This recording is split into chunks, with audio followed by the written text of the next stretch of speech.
Morning friends. GST platform के YouTube channel में आप सभी का स्वागत है। जी हाँ फ्रेंड्स, जीएसटी पोर्टल के अंदर जीएसटीआर 3B की फाइलिंग को लेकर के एक बेहद इंपॉर्टेंट चेंज किया गया है, जिसकी वजह से आपका इनपुट टैक्स क्रेडिट जो है वो अब अवेलेबल नहीं होगा।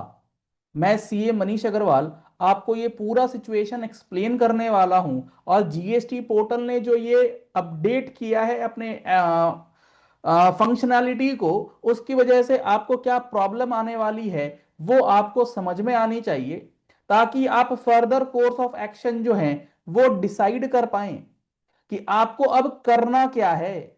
और ये जीएसटी का जो पोर्टल है, ये किस तरीके से इस तरीके का जो कैलकुलेशन है या जो आईटीसी का जो अमाउंट है वो अनअवेलेबल करवा दे रहा है।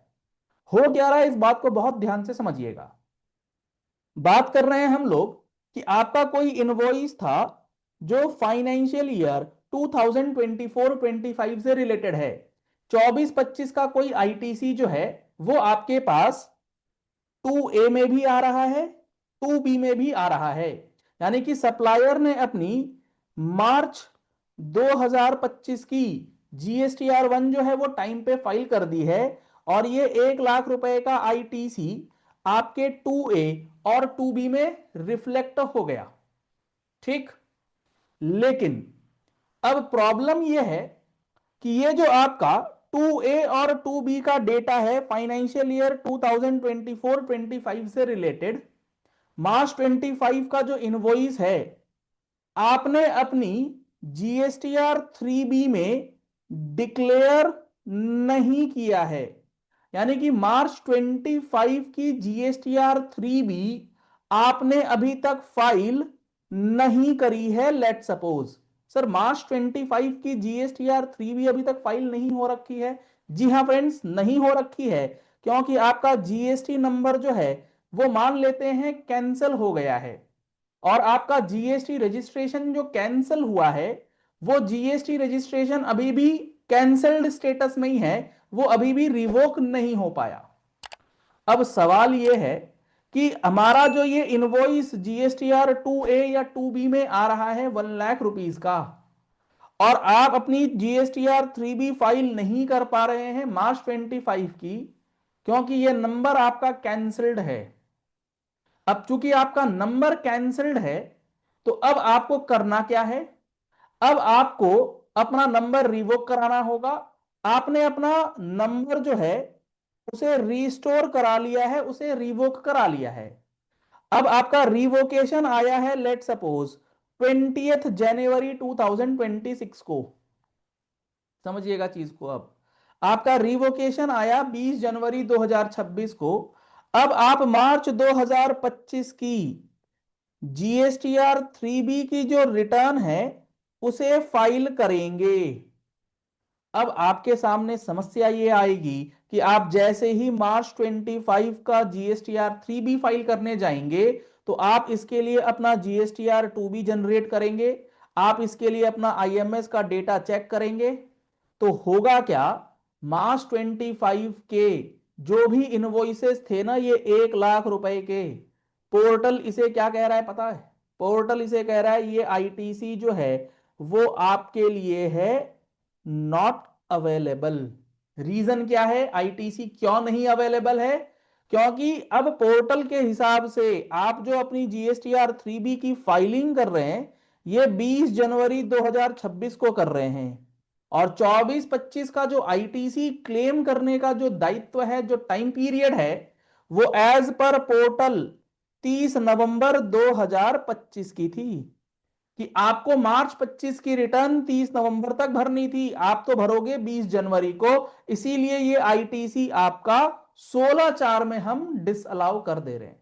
पोर्टल ही डिसअलाउ कर दे रहा है, नॉट अवेलेबल दिखला दे रहा है, बावजूद इसके कि आपके सप्लायर ने अपनी जीएसटीआर 1 में ये इनवॉइसेस ऑलरेडी अप्रैल 25 में दिखा रखा है, आपके जीएसटीआर 2A 2B में आ भी रहा है। उसके बाद भी यहां पर इनवॉइसेस जो है वो नॉट अवेलेबल की कैटेगरी में दिखा करके आईटीसी जो है वो आपको नहीं दिया जा रहा है। बहुत सारे लोगों के साथ ये प्रॉब्लम आ रही है। आप अगर इस चीज को फेस कर रहे हैं तो इसके लिए आपको टिकट रेज करना चाहिए, क्योंकि ये जो किया जा रहा है ये बिल्कुल भी सही अप्रोच नहीं है। 16/4 के अंदर आप एज अ पोर्टल ये डिसाइड कर ले रहे, चलो मेरा केस यहां पर ये हुआ, मान लो कि ये मेरा जीएसटी रजिस्ट्रेशन कैंसिल नहीं हुआ था। अब समझना, मैं एक सिचुएशन दे रहा हूं, मेरा ये इनवॉइस कैंसिल नहीं हुआ था। अब मार्च का एक इनवॉइस था, मार्च का एक इनवॉइस था जो मैंने 1 लाख रुपए के इस इनवॉइस का, जो जिस एक इनवॉइस की मैं बात कर रहा हूं, वो एक इनवॉइस का आईटीसी मैंने क्लेम नहीं किया था। एक इनवॉइस का मैंने आईटीसी क्लेम नहीं किया। अब मार्च 25 के अंदर, मार्च 25 के अंदर जो ये इनवॉइसेस मैंने क्लेम नहीं किया, वो मैं अब आकर के अगर जनवरी 26 में क्लेम करूंगा या दिसंबर 30 नवंबर 25 के बाद मैं क्लेम कर लेता हूं, तो डिपार्टमेंट मुझे नोटिस देगा कि आपका टाइम पीरियड 16/4 का पार हो गया है। फिर मेरे पास डिफेंस है ना, मैं 16/4 के अंदर एक्सप्लेन करूंगा कि मुझे ये आईटीसी क्यों मिलना चाहिए, क्योंकि जो हमारा 16/4 का प्रोविजन है वहां पर जो वर्डिंग्स लिखी गई है, रिटर्न लिखी गई है, ना कि वैलिड रिटर्न। ये दो अलग अलग टर्म है जो कि 16/4 के अंदर देखने होंगे। 16/4 के अंदर और भी कई सारी बातें हैं। तो पोर्टल हमें आउटराइटली रिजेक्ट कैसे कर रहा है कि आपका आईटीसी जो है ये नॉट अवेलेबल है, ये बिल्कुल भी सही नहीं है अगर हमारे 2A 2B में वो डेटा रिफ्लेक्ट हो रहा है।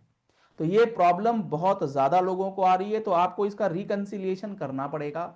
आप अपने प्रोफेशनल और कंसल्टेंट से पहले समझ लीजिए कि क्या आपके लिए इस तरीके के आईटीसी को क्लेम करना आगे चल के कोई डिस्प्यूट को अराइज कर सकता है क्या, और अगर डिस्प्यूट अराइज होता है तो उसको कॉस्टिंग आप निकाल लीजिए, क्या कॉस्ट आपको बैठेगा उस डिस्प्यूट को सेटल करवाने के लिए वीजा वेज, कि कितना अमाउंट ऑफ आईटीसी आपके पास अवेलेबल है। तो इस तरीके की चीजें जो है जीएसटी पोर्टल कर रहा है। और जीएसटी पोर्टल एक काम और कर रहा है कि अगर आपका सप्लायर अपनी GSTR 1 में 30 नवंबर 25 के बाद कोई इनवॉइस अपलोड कर रहा है, तो हालांकि पोर्टल तो चलो इस चीज को एक्सेप्ट ही नहीं कर रहा है, अगर कभी हुआ होगा तो वो भी आपका आईटीसी नॉट अवेलेबल में दिखा दे रहा है। भाई सप्लायर पे 16/4 कब से लगने लग गया। तो ये कुछ चीजें हैं जहां पर पोर्टल के अंदर जो है आईटीसी का डेटा मिसमैच हो रहा है। लेकिन आपको अपना ध्यान रखना जरूरी है कि 24-25 का कोई भी इनवॉइस जो है वो आपसे मिस ना हुआ हो, और उसका बेनिफिट आपने प्रॉपर तरीके से जो है वो विद इन टाइम पीरियड ले रखा हो। लेकिन अगर ऐसी कोई समस्या आ गई है तो आपको एक टिकट रेज करके अपना आईटीसी क्लेम करते हुए रिकंसिलिएशन वगैरह जो है वो तैयार रखना होगा। ये बेहद इंपॉर्टेंट चेंज जीएसटी पोर्टल के अंदर किया गया है, जिसकी वजह से आपके इनपुट टैक्स क्रेडिट पे एक समस्या जो है वो आ गई है। चलिए इस वीडियो को यही एंड करते हैं। आशा करते हैं आपको ये पूरी बात जो है वो अच्छी तरीके से समझ में आ गई होगी। पहली बार आए हैं हमारे यूट्यूब चैनल पर तो आप हमारे चैनल को फॉलो कर लीजिए, सब्सक्राइब कर लीजिए नोटिफिकेशन बेल के साथ, ऐसे ही इंपॉर्टेंट एंड प्रैक्टिकल वीडियोस के लिए। आपने अभी तक अगर जीएसटी के महारथी बैच का एनरोलमेंट नहीं कराया है तो फटाफट से एनरोलमेंट करा लीजिए। इसके अंदर आपको लगभग 200 घंटे की क्लासेस जो हैं वो प्रोवाइड की जाएंगी, जिसकी first introductory class already available है आपके लिए फ्री ऑफ कॉस्ट। आप हमारा मोबाइल एप्लीकेशन डाउनलोड कर सकते हैं, लिंक आपको वीडियो डिस्क्रिप्शन बॉक्स में दिया गया है, प्ले स्टोर पर अवेलेबल है। इसके अंदर आपको बेसिक लेवल से लेके एडवांस लेवल तक एक एक सेक्शन, एक एक रूल जो है वो डिटेल में बताया जाएगा विथ 1 ईयर वैलिडिटी। 1 साल तक अनलिमिटेड व्यूज के साथ आप क्लासेस लाइव भी कर पाएंगे और उसकी बैकअप क्लासेस जो है वो भी कर पाएंगे। Thank you and have a nice day.